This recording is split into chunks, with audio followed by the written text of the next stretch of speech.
ನಮಸ್ಕಾರ ವೀಕ್ಷಕರೇ, ಎಲ್ಲರೂ ಹೇಗಿದ್ದೀರಾ? ನಿಮಗೆಲ್ರಿಗೂ ಮತ್ತೊಮ್ಮೆ ಮನೆ ಮಾತು ಚಾನಲ್ಗೆ ಸ್ವಾಗತ. ಈಗ ಸಂಜೆ ಸಮಯ ಆಗಿದೆ. ನಾನು ಫ್ರೀ ಇದ್ದರೆ ನಾನು ಮಕ್ಕಳಿಗೆ ಏನಾದರೂ ಸ್ನ್ಯಾಕ್ ಮಾಡಿಕೊಡ್ತೀನಿ, ಇಲ್ಲಾಂದರೆ ಅವರೇ ಮಾಡ್ಕೊಳ್ತಾರೆ. ಇವತ್ತು ನಾನು ಗ್ರೋಸರಿ ಶಾಪಿಂಗ್ ಹೋಗಿದ್ದೆ, ಅದೆಲ್ಲ ಸಾಮಾನೆಲ್ಲ ತೆಗೆದಿಡಬೇಕಾಗಿತ್ತು. ಹಾಗಾಗಿ ಸಂಕಲ್ಪ ಪಾಪ್ಕಾರ್ನ್ ಮಾಡ್ಕೊಳ್ತಾ ಇದ್ದಾನೆ. ಡೈಲಿ ಸ್ಪೆಷಲ್ ಬೇಕು ಅಂತ ಏನೂ ಇಲ್ಲ. ಮನೆಯಲ್ಲಿ ಸಾಮಾನ್ಯವಾಗಿ ಬ್ರೆಡ್ ಅಂತೂ ಇದ್ದೇ ಇರುತ್ತೆ. ಬ್ರೆಡ್ ಟೋಸ್ಟ್ ಮಾಡ್ಕೊಳ್ತಾರೆ, ಇಲ್ಲ ಬ್ರೆಡ್ ಹಂಚಿ ಸ್ಯಾಂಡ್ವಿಚ್ ಮಾಡ್ಕೊಳ್ತಾರೆ, ಅಥವಾ ಯಾವಾಗಲಾದ್ರೂ ಒಮ್ಮೆ ಹೀಗೆ ಪಾಪ್ಕಾರ್ನ್ ಮಾಡ್ಕೊಳ್ತಾರೆ. ನನಗೇನಾದರೂ ಮಾಡುವಂಥ ಮೂಡಿದ್ರೆ, ನಾನು ಬೇರೆ ಏನೂ ಕೆಲಸ ಇಲ್ಲಾಂದರೆ ನಾನು ಏನಾದರೂ ಸ್ಪೆಷಲ್ ಮಾಡಿಕೊಟ್ಟಿರ್ತೀನಿ. ಇಲ್ಲಿ ನೋಡ್ಬೋದು, ಈ ಸೂರ್ಯಾಸ್ತ ಎಷ್ಟು ಸುಂದರವಾಗಿ ಕಾಣ್ತಾ ಇದೆ. ನಾನು ದೇವರಿಗೆ ಎಷ್ಟು ಥ್ಯಾಂಕ್ಸ್ ಹೇಳಿದರೂ ಸಾಕಾಗಲ್ಲ. ದಿನಾಲೂ ನಾನು ಮನೇಲಿ ಕೂತ್ಕೊಂಡು ಇಂಥ ಸುಂದರವಾದ ದೃಶ್ಯವನ್ನು ನೋಡ್ಬೋದು.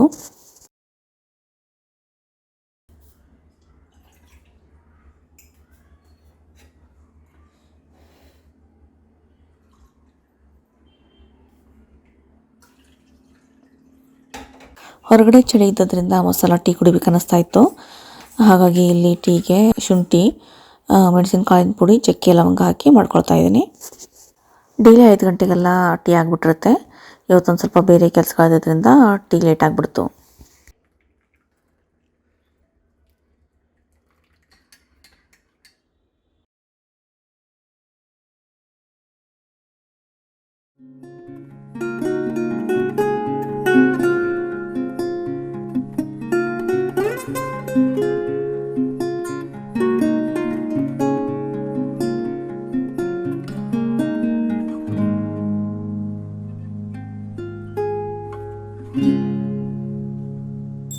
ಸಂಜೆ ದೇವ್ರ ಮುಂದೆ ದೀಪ ಹಚ್ಚಿ ಇವತ್ತು ಎಳ್ಳಿನ ಹೋಳಿಗೆ ಮಾಡೋ ಪ್ಲ್ಯಾನ್ ಇರೋದ್ರಿಂದ ಅದಕ್ಕೆಲ್ಲ ತಯಾರಿ ಮಾಡ್ಕೊಳ್ತಾ ಇದ್ದೀನಿ.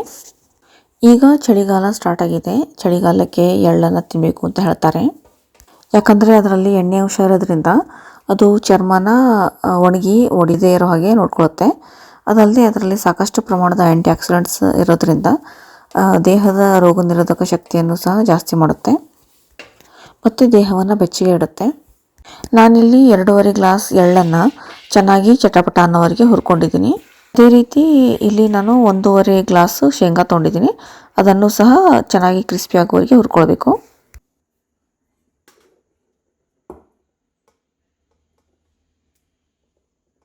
ಶೇಂಗಾ ಎಳ್ಳು ತಣ್ಣಗಾಗೋದ್ರೊಳಗೆ ಕಣಕನ ರೆಡಿ ಮಾಡ್ಕೊಳ್ತಾ ಇದ್ದೀನಿ. ಇದಕ್ಕೆ 2.5 ಗ್ಲಾಸ್ ಮೈದಾ ಹಿಟ್ಟು, ಅರ್ಧ ಗ್ಲಾಸ್ಗಿಂತ ಕಮ್ಮಿ ಚಿರೋಟಿ ರವೆ, 1 ಚಿಟಿಕೆ ಉಪ್ಪು, ಆಮೇಲೆ 2 ಟೇಬಲ್ ಸ್ಪೂನ್ ಕಾಯಿಸಿದಂಥ ಎಣ್ಣೆ ಹಾಕಿ ನೀರನ್ನು ಸೇರಿಸ್ಕೊಂಡು ಚಪಾತಿ ಹಿಟ್ಟಿನ ಅದಕ್ಕೆ ನಾದ್ಕೊಳ್ತಾ ಇದ್ದೀನಿ.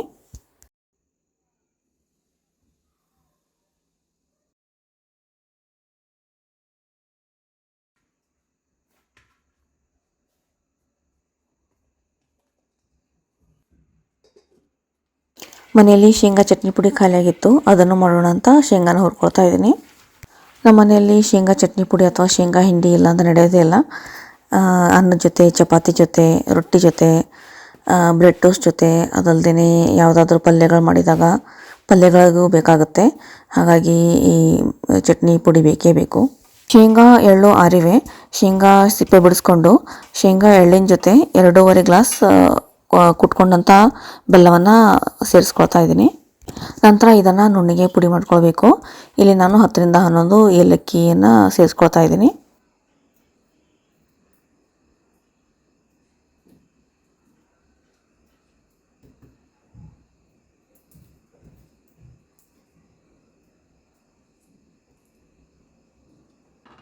ಇದು ಹೂರಣ ಉದುರುದ್ರಾಗಿರೋದ್ರಿಂದ ಇಲ್ಲಿ ನಾನು ಬಿಸಿ ಹಾಲನ್ನು ಹಾಕ್ಕೊಂಡು ನಾದ್ಕೊಳ್ತಾ ಇದ್ದೀನಿ. ಇದು ಮೆತ್ತಗಾಗೋವರೆಗೆ ನಾದ್ಕೊಳ್ಬೇಕು. ಕಣಕ ಎಷ್ಟು ಮೆತ್ತಗಿರುತ್ತೋ ಅಷ್ಟು ಮೆತ್ತಗಾಗೋವರೆಗೆ ನಾದ್ಕೊಳ್ಬೇಕು. ಸ್ವಲ್ಪ ಹಾಲು ಹಾಕ್ತಾ ನಾದ್ಕೊಳ್ಬೇಕು. ಒಮ್ಮೆಗಲೇ ಜಾಸ್ತಿ ಹಾಲು ಹಾಕ್ಬಿಟ್ರೆ ಫುಲ್ ಅಳಕಾಗ್ಬಿಡುತ್ತೆ. ಈಗ ನಾನು ವೆಯ್ಟ್ ಲಾಸ್ ಪ್ರೋಗ್ರಾಮಲ್ಲಿ ಇರೋದ್ರಿಂದ ಬೇಗ 7 ಗಂಟೆ ಅಷ್ಟೇ ಊಟ ಮಾಡಿಬಿಟ್ಟಿರ್ತೀನಿ.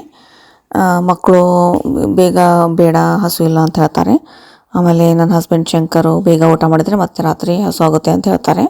ಹಾಗಾಗಿ ನಾನು ಒಬ್ಬಳೇ ಊಟ ಮಾಡಬೇಕಾಗತ್ತೆ. ಅವರೆಲ್ಲ 8ರಿಂದ 8:30 ಊಟ ಮಾಡ್ತಾರೆ.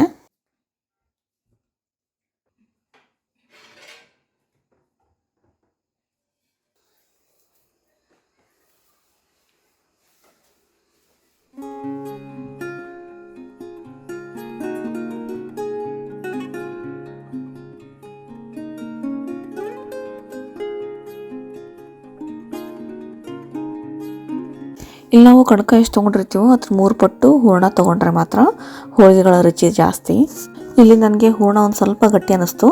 ಇನ್ನೊಂದು ಸ್ವಲ್ಪ ಹಾಲು ಹಾಕ್ಕೊಂಡು ನಾದ್ಕೊಂಡ್ಮೇಲೆ ಕರೆಕ್ಟ್ ಆಯಿತು.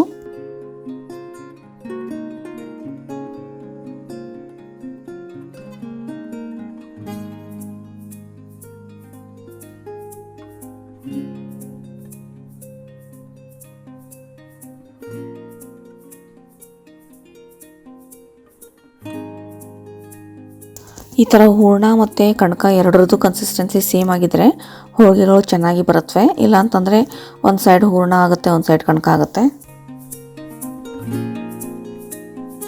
ಇದಕ್ಕೆ ಮೇಲಿಂದ ಏನು ಎಕ್ಸ್ಟ್ರಾ ಎಣ್ಣೆ ಹಚ್ಚಬೇಕಾಗಿಲ್ಲ. ಈ ಹೋಳಿಗೆಗಳನ್ನು ಸಣ್ಣ ಉರಿಯಲ್ಲೇ ಚೆನ್ನಾಗಿ ಬೇಯಿಸ್ಕೊಳ್ಬೇಕು. ಆವಾಗ ಮಾತ್ರ ಅವು ಕ್ರಿಸ್ಪಿಯಾಗಿ ಬರುತ್ತೆ. ಈ ಹೋಳಿಗೆ ಮಾಡಬೇಕಂದ್ರೆ ಒಂದು 2 ರಿಂದ 3 ಗಂಟೆ ಬೇಕಾಗುತ್ತೆ. ನಾನು ಅಡುಗೆನ ಎಲ್ಲ ಮಧ್ಯಾಹ್ನ ಮಾಡಿಬಿಟ್ಟಿದ್ದೆ.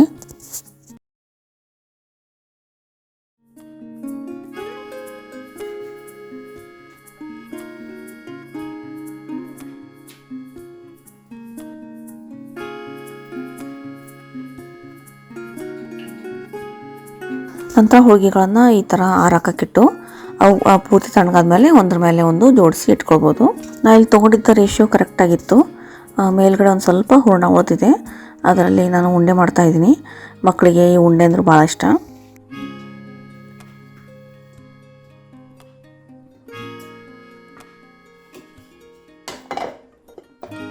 ಹೋಳಿಗೆ ಎಲ್ಲ ಮಾಡೋದಾದ್ಮೇಲೆ ಶೇಂಗಾ ಚಟ್ನಿ ಪುಡಿ ಮಾಡಿಕೊಂಡೆ. ಅದರಲ್ಲಿ ಬೆಳ್ಳುಳ್ಳಿ, ಖಾರ, ಉಪ್ಪು ಎಲ್ಲ ಕಡೆನೂ ಚೆನ್ನಾಗಿ ಹೊಂದ್ಕೊಳ್ಳಿ ಅಂತ ಈ ಥರ ಚೆನ್ನಾಗಿ ಕಲಸಿ ಡಬ್ಬಿಗೆ ತುಂಬ ಇಡ್ತಾ ಇದ್ದೀನಿ.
ವೀಕ್ಷಕರೇ, ನೀವು ಸಹ ಚಳಿಗಾಲದಲ್ಲಿ ಯಾವ್ಯಾವ ರೆಸಿಪಿಗಳನ್ನು ಮಾಡ್ತೀರಿ ಅನ್ನೋದನ್ನು ನನ್ನ ಜೊತೆ ಶೇರ್ ಮಾಡಿ. ನೀವು ಈ ಚಾನಲ್ಗೆ ಹೊಸಬರಾಗಿದ್ದರೆ ಪ್ಲೀಸ್ ಸಬ್ಸ್ಕ್ರೈಬ್ ಮಾಡ್ಕೊಳ್ಳಿ.